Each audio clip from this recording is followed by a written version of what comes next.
While we are waiting for our timekeeper, I will explain to the candidates the review that each of you have heard already, but I'll review with them also. I want to thank you on behalf of the Chamber of Commerce for the candidates being here, Dr. Kelly and Dr. McAllister. We're honored to have you here. Just so some ground rules, we have our good friend Ryan Christian in the back, who is videotaping this. We'll be putting it on our Facebook and EmeraldCoastTV.com, etc. So we're promoting it for those chamber members and community members who could not be here today. We will have a timekeeper sitting right over here, Emily, who will have a 2-minute open and a 2-minute close. And then we have a 90-second per answer a question time frame. Emily will pop up with 15 seconds to go, and then a little dancing little tune will begin, and that'll be your cue to begin to kind of wind down your thought on that. You don't need to stop on the dime. You can continue your train of thought. I'll check with Mark Franks in the back. We want to thank him and his role with Eglin Federal Credit Union for inviting everyone and getting everyone here today for that. So the questions have been compiled by the executive board here of the Chamber of Commerce. So we good? Ryan, you're good? Everything's good. And we'll go as long as we can based on just how long we can go. Mark Franks will be the one deciding exactly how long we're going. So welcome to you both. And Dr. Diane Kelly, we'll start with you with your 2-minute introduction. Thank you very much for this opportunity to be here. For those of you who don't know me, I have more than 36 years of experience in Okaloosa County schools as a classroom teacher, as a district level leader in 3 of our important district level departments, and as a school principal in 3 of our outstanding schools. I also have consulted now in other school districts around us and with student education. In all of those vast roles, I've had one singular goal, and that is to increase student achievement. Now that I've worked outside of our own school district, it has allowed me to broaden my perspective, and that I now have written strategic plans for our district and other districts. I've written grants, I've written courses, 30 to be exact, on topics related to school improvement. All of these have allowed me to bring to the table perspectives from an insider view as well as from an outsider view. All of those, I can say, have strengthened my ability to serve you best because I now know best practice in schools and in school systems. These are important for a board member, I believe, for at least 2 key reasons. One is that I've worked with students of all ages, students from ESC through advanced and gifted, and I know how important it is to set them up for success for their future, no matter if they want to go into the military, if they want to learn a trade, or to attend college. And secondly, I believe that very shortly now, our district, with all that's been through in the paper recently, we're going to have to find a way to move our message from one of controversy and contention to one of healing and hope. And I believe that with all of my vast and rich experience and having served in all 3 zones of our district, North, Central, and South, I can be your candidate to help pull these communities together for those purposes. Thank you. Welcome, Dr. Diane Kelly. Thank you for that. And Dr. Brandon McAllister, your 2-minute introduction, sir. Well, thank you everyone for this opportunity to talk with you today. We have an excellent school system by any measure, but particularly the very stringent methodology used by the state to grade us. We've had a 5-year run of A grades in our district, which is, again, a rigorous assessment, and we have that to be proud of. And we're only one of 3 districts out of 67 who have achieved that. What that tells us is our teachers and our support personnel down at the school level are doing an outstanding job of educating our students. We want to keep that outstanding record. But sustaining excellence and keeping our kids safe at the same time isn't possible if we fail to address the systemic, organizational, and strategic issues such as population growth, old infrastructure, unsecure campuses, and a lack of mental health available on our campuses. These are strategic issues that won't be solved by our outstanding teachers, our support personnel, and our principals, or by our school district by itself. They can, however, and should be addressed by our school board. But solving these kinds of issues requires the experience and the skills and the perspectives that are developed over a career of leading and managing large and complex organizations, practicing and teaching strategic thinking and long-range planning, and collaborative multi-agency problem solving. I am the candidate who uniquely possesses those kinds of skills, demonstrated over full careers outside the school district as a military officer and commander, and as an industry executive, and as a university instructor. And I look forward today to answering more of your questions, which will give you an idea of how I would put those skills and experience to work. Thank you. Well done, folks. Thank you for that. Both of you are new candidates. You're not incumbents, so I'm going to ask, starting with Dr. Diane Kelly, what motivates you to become a board member? That's an excellent question. Thank you. First of all, not only do I believe in servant leadership, but I've demonstrated it throughout my life. My early adulthood years, in my early career, not only was I a school teacher, but I also played piano at many of our local churches. I taught Sunday school. I led community efforts. And as I got older, I also became involved in charity work, and I serve now on the boards of many charities. I also was a commissioner in the city of Valparaiso while I was a principal in one of our outstanding schools. I just believe that it is critically important to be a productive member of the community that you live in. And I've done that my whole life. I didn't just wake up one day and decide, oh, I'll begin to be a public servant. I believe that's what we do to lead full and rich lives. And I believe that that's a great example that we set for our students. Not only do we have a profession, but we give to other people. We're not just takers, we're givers back. And so for me, serving on the school board is a way to continue to be a servant leader and put my experience to work in another way for you. I have experiences in other districts that they pay me for, but I want to work free for you. It's another way of serving my community. I've always done that, and I hope to be always able to do that for you.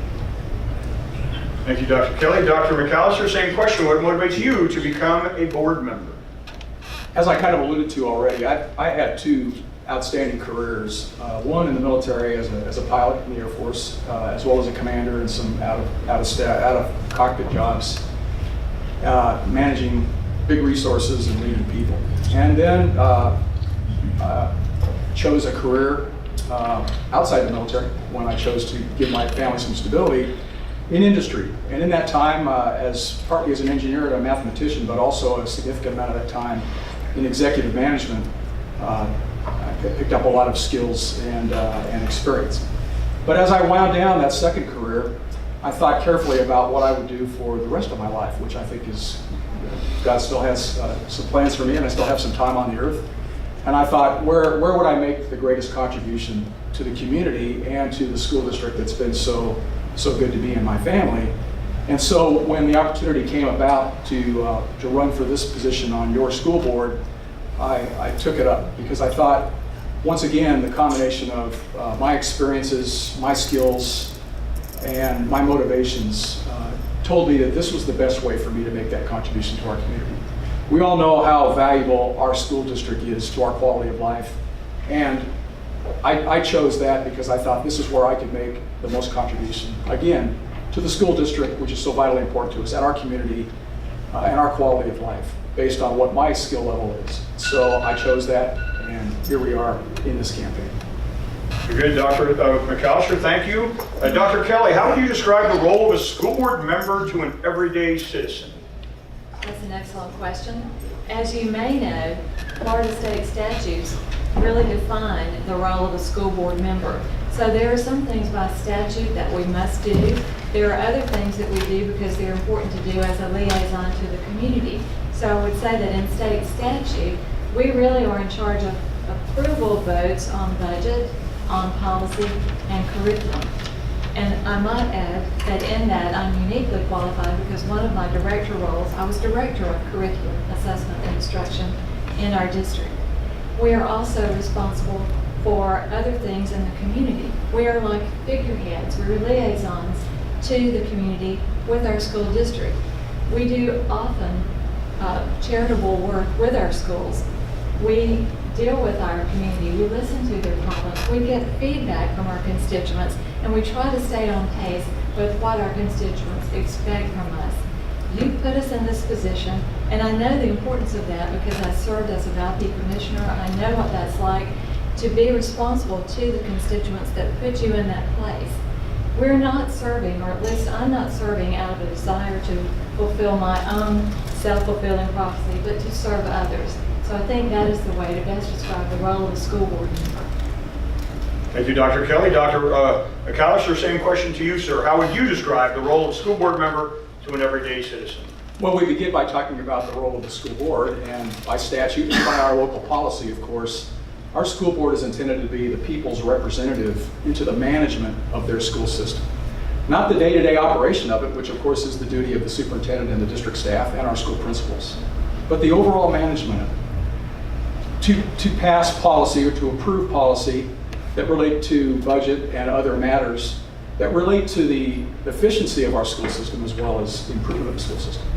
And that takes me to a very important role of our school board and school board members, and that is to say, our statutes and on our own policies state very clearly that one of the roles of the school board is to improve our school system.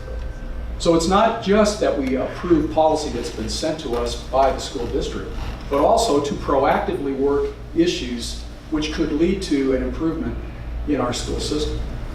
And our school board has the prerogative and the responsibility and the authority to commission committees and workshops who can address those very big issues that we all know are threats to the excellence of our school system: growth, infrastructure, and those things. And so I would say that a very important role of our school board and school members is to proactively address those issues which could affect the quality of our school system and our education and the safety of our students. Thank you, Dr. McAllister. This is one question that I've made certain that we've asked every single candidate today, and I'll start with Dr. Kelly. Given that the board did not approve a sales tax referendum, how will you propose to fund the nearly $150 million in identified projects in the district? That's a great question. Well, in the interim, fortunately, we are in budget hearings right now, I do believe. The state has allocated some new funding for us. For instance, we're having new allocations for health specialists, so that we'll have a health specialist in every school to deal with mental health issues. So in the interim, we have some good possibilities for funding coming forward. I believe that it's not too soon for us to start advocating for a sales initiative for the school district. And by that I mean, once we begin on a path to regain the public trust and deal with the controversy that we've seen in the newspaper time and time again now, we can move forward after we gain the public trust, beginning to lay the groundwork for a sales tax. I will not be your candidate to ever be a proponent for a millage rate for you. I will be your candidate, though, to help support putting the sales tax on the ballot for our constituents to choose if that is the route they wish to go. I do believe that we have funding available for the greatest needs, but we do have to prioritize. And that prioritization includes getting with our school principals for their input on the priority, talking to our teachers for their input on the priority, and our department level leaders within our district. They have proven themselves to be frugal. They know what they're doing. They are the experts. They've done a great job to date, and I believe they will continue to do so. Well, then, Dr. Kelly, same follow-up question I have asked each of the candidates today. What I'm hearing you say is you are in favor of a local optional sales tax for the school district at some point in time in the future. Absolutely. Dr. Brand McAllister, same question to you, sir. Given that the board did not approve a sales tax referendum, how will you propose to fund the nearly $150 million in identified projects in the district? Well, let's assume we don't get any increase in funding in the very near future. We have a school budget of just shy of $400 million. And of course, of that, $221 million is labor costs, and then some other for capital outlays and energy and some other expenses. Now, I've worked on $400 million budgets and bigger than that even. And I know how budgets are built, and I know how budgets behave over time, and they tend to take on a life of their own from year to year to year. What I'm going to advocate in the near and midterm is that we take a very serious scrub. Now, I know we look at the budget every year and there's workshops, but there was a concept that we used in the DoD and other parts of the government called zero-based budgeting. And I think in the near term, if we can assume we're not going to get a huge plus up in the money that would be required to address some of those very desperate needs that we have, That our best hope then would be to take a very serious look at our existing budget from the bottom up and to make every program, every project, every position, every activity justify itself on the two primary priorities, which are the safety of our students and our staff and the excellence of our education. And if we do that zero-based budgeting from the bottom up, we might actually be able to find places where there are some savings in an existing $400 million budget, which could be freed up and over time help us with some of these very almost insurmountable needs that we have, particularly in infrastructure. Very good. Thank you, Dr. McAllister. Same follow-up question I gave to Dr. Kelly. Did not mention your thoughts on local optional sales tax. I'm just curious if you were in support of such an initiative. I am. If you consider that our millage rate has dropped and the funding that essentially we've gotten over time has dropped over the last 16 years, there are very few options for generating revenues. And aside from what I just talked about, which is to free up money in our own budget, a sales tax may be the best possible option, particularly if 55% of that money would come from our tourists. And so therefore, I would be very supportive of rolling that out to our citizens and giving them an opportunity to decide to put that half-cent sales tax in. All right, thank you for that. Back to you, Dr. Kelly. What policy would you propose to see enacted or changed if you are elected, and why? I really concur with the policy changes that Dr. White has implemented lately, so he's kind of stolen some of the things that I would have done, such as making our district more transparent and allowing more people to come forward and speak to items on the agenda. What you may not be aware of is that previously, for a person to come forward and speak to the school board, they had to fill out what was called the blue card, and they could only speak to an item on the agenda. Now we have updated that policy so that a person can come to the board, still fill out the blue card, but they can speak on virtually any item that's on their mind. They can address the board in that way. Those are small steps, but needed steps to help increase transparency in the way our school district works. I think those are very important elements that we have to work on. In fact, I think that's one of the problems that we have today in what's going on in our school district, in that I believe that the consistency in our policy, the way they're being implemented across the departments, has been a failure in some regards. I think that the oversight of this school board under Dr. White's leadership has been to try to put in place policies that enable things to be enacted more consistently and be managed in a fair and equitable way. Those are the things important to me: transparency, equity, consistency. All right, thank you, Dr. Kelly. Same question to you, Dr. McAllister. What policy would you propose to see enacted or changed if you are elected, and why? I think we should be concentrating on the big issues, and that's obviously where my experience lies. And so when I think about the big issues, the policy that I would discuss that I think needs changing, or I would rather say maybe a change in the philosophy and the culture of our school board, is going to what my vision is, which is a much more collaborative method of solving the big problems that affect us. And what I mean by that is our school board does have the prerogative of commissioning committees, and we can do that, and I think that the policy change would be that we would generally, for big problems that are challenging to solve, is bring together citizens groups, other stakeholders, multiple agencies in the form of committees, when appropriate, to tackle these very big problems that we proactively have the authority to and the capability of solving with the right kinds of expertise on our board. And so what my policy change would be, really be a culture change on the board to become more proactive, to become more collaborative with other agencies, including our own district, but other stakeholders, which could include students such as Albie, could include teachers and principals, multiple agencies, to solve these big problems by the people who have the most stake in the outcome of those decisions.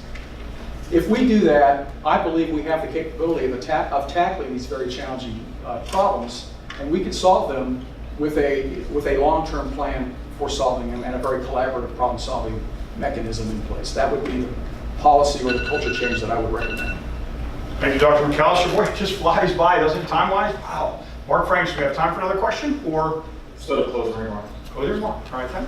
So we have a 2-minute closing remarks. Obviously, you'll have a chance to chat with each candidate separately after the event and go to their website and so on and so forth. Highly recommend that. We start off with Dr. Kelly. So in this case, Dr. McAllister, I'm going to ask for a 2-minute closing from you yourself, sir. Well, I really appreciate the questions, and I really appreciate the opportunity to talk about my vision for our school board and our school district.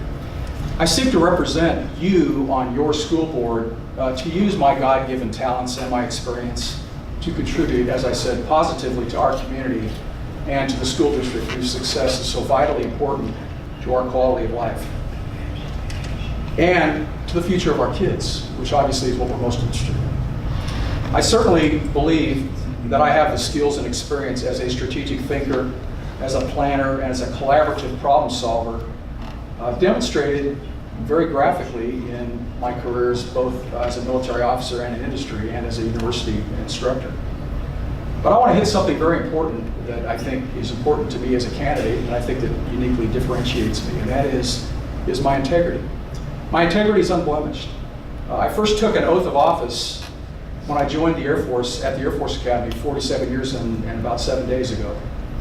And I took that oath to support and defend the Constitution of the United States.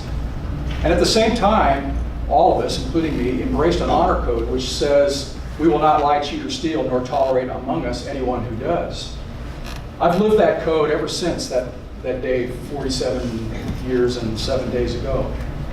In that time, I've demonstrated high standards of ethics and personal conduct. I've been faithful to the many oaths that I've taken throughout that time, which include many military oaths of office and my vows of marriage. I've been a faithful husband for 42 years, and I've been faithful to my God and my country and my family in that time. And what that I think reveals about me is that I can be trusted by our citizens, the people who vote, with the sacred responsibility that we have to keep our kids safe and to give them a quality education. And I believe those are the attributes which make me uniquely qualified to fill this seat at this time in the life of our school system. Thank you. All right, then thank you, Dr. Branford McAllister. Dr. Diane Kelly, your 2-minute closing remarks. Thank you so much for this opportunity. You've heard a lot of information today, but I believe that there are some very vital elements to remain cognizant of in my race for school board in District 5. You need to know that of my almost 40 years of working in our school district and now in others, I've had the highest possible evaluation rankings at the end of each year that I've served.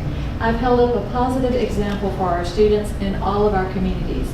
I've held many high-ranking jobs and positions, not just in our schools, but in our communities, and I've been acknowledged for those with awards. You can go to my website and look at those. I am the candidate not endorsed by this current superintendent and not endorsed by the union. Therefore, I'm not obligated, I do not owe them my vote. I will look at every element that comes before the board on its own merit, and I will vote on what's best for students and teachers. I do, however, have the endorsement of the 3 previous superintendents, many board members, both current and past, county commissioners, our tax collectors, teachers, students, and business leaders. I will represent no conflict of interest on this board because my spouse is not a principal in the very district that this seat would represent. I won't need to recuse myself from any vote that comes before this board. There will be no learning curve on my part with me as your board member because I know the role of the board, and I've brought many elements to the board and put items on its agenda. My vision for our district includes making sure we can define success for every student in ways that enable them to be productive members of society no matter what their future goals. And I believe that very soon we're going to have to bring healing to our district over all of this controversy that we've endured. And since I've worked in all 3 zones of this district, I believe I'm the candidate that can help bring that together. If you agree with me, then I'd love to be your voice and earn your vote for school board in District 5. I've been a leader, not a commander. Thank you for your time. All right, then. Thank you, Dr. Diane Kelly. Thank you to Brandon and Diane for coming today on behalf of the Chamber and the community. We're very honored for your service to the community. Wonderful thing. Mark Franks and Nick Chubb would like to take a photo with you folks because they don't have enough friends on their Facebook page. And anyone who's here today obviously knows when to go vote in August. Tell your friends, go to their website and so on and so forth, and we'll show this video on Facebook. Thanks to Ryan Christian for recording it today. Good to see you all. Thank you very much on behalf of the Great School Official Chamber.